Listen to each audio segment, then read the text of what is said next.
I'm joined today by Barry Cosgrave, who is a partner in the Brown Restructuring practice with me, and today we're going to be talking about issues in the Middle East. Barry, thanks so much for coming. I do appreciate you're obviously not an economist, but can you just give us a little bit of background to start with as to what's happening in the economy in the Middle East? Sure, yeah, there's been definitely an uptick in activity over the last 6 to 12 months. A lot of that's been driven by various things. I mean, obviously the World Cup in Qatar put a big spotlight on the Middle East, but the crisis in Ukraine has caused a huge migration of people. A lot of professional services firms have had to close down in Moscow and have therefore moved their people to the Middle East. And there's also been a movement of people emigrating as it's a safer haven, particularly to places like Dubai in the UAE. And looking forward, what's on the horizon that might impact activity there? I think there's a great infrastructure in places like Dubai. There's a huge amount of growth going on in Saudi Arabia with NEOM and other initiatives that are seeing people move more and more to the Middle East. And I think as we enter into a downturn in other parts of the world, that's certainly going to impact the Middle East, but we're seeing a lot more just people there, which is leading to a lot more business and a lot more activity in certain sectors such as construction, real estate, etc. And I know there's loads of opportunity in that part of the world, so have you actually already seen an uptick in the investment?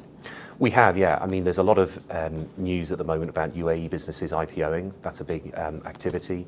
And we're seeing an awful lot of work coming out of Saudi Arabia as well, both outward investment and inward investment. And are there particular sectors where there is more opportunity or more activity going on? Yeah, I mean, obviously, traditionally, oil and gas and energy sector has always been a big focus, particularly for Saudi Arabia. What you're starting to see now is a move, particularly in Saudi, towards renewables and alternative sources of power. We're also seeing a lot more opportunities in the UAE, be they financing or restructuring, with companies looking to rationalise their balance sheets, etc. And I know there's been a recent change in the bankruptcy laws in Saudi. Could you give us a brief overview of what that looks like? Yeah, sure. So there's the bankruptcy law essentially boils into three pots. There's a liquidation procedure, which is kind of self-explanatory. You then have a protective settlement procedure, which is a company-led procedure, very similar to a CVA in the UK.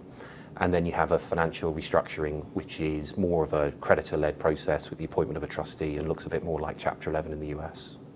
And what's the impact been? Have we seen the impact yet of these new laws? We have. Like any new law, it does take a bit of time to be adopted and for people to have familiarity with practices. So the judges are getting up to speed very quickly. We're definitely seeing a huge uptick in companies using various procedures that are available to them in Saudi.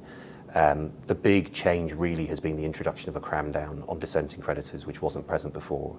And that's just made the ease of doing business much better in Saudi, and there's actually now a plan and a procedure to help a company get through financial difficulties without certain creditors being able to stifle that process. And this increased interest that's going on in Saudi, has that impacted clients and businesses who are operating already in the UAE? Certainly, yeah. What we're seeing is a huge number of people being hired or being moved to Saudi to establish a more significant presence in the kingdom. There are requirements within the kingdom that people have a significant presence and they have people on the ground, but we're definitely seeing a move in that. I would say, though, on the whole, it's sort of additive to what's been going on. We're seeing a lot of our clients that are in the development sector in Saudi Arabia, particularly around real estate and obviously construction. It's had a big impact on them, particularly with this NEOM, which has been very sort of publicly advertised at the moment, is causing a lot of activity and drawing a lot of people towards the region.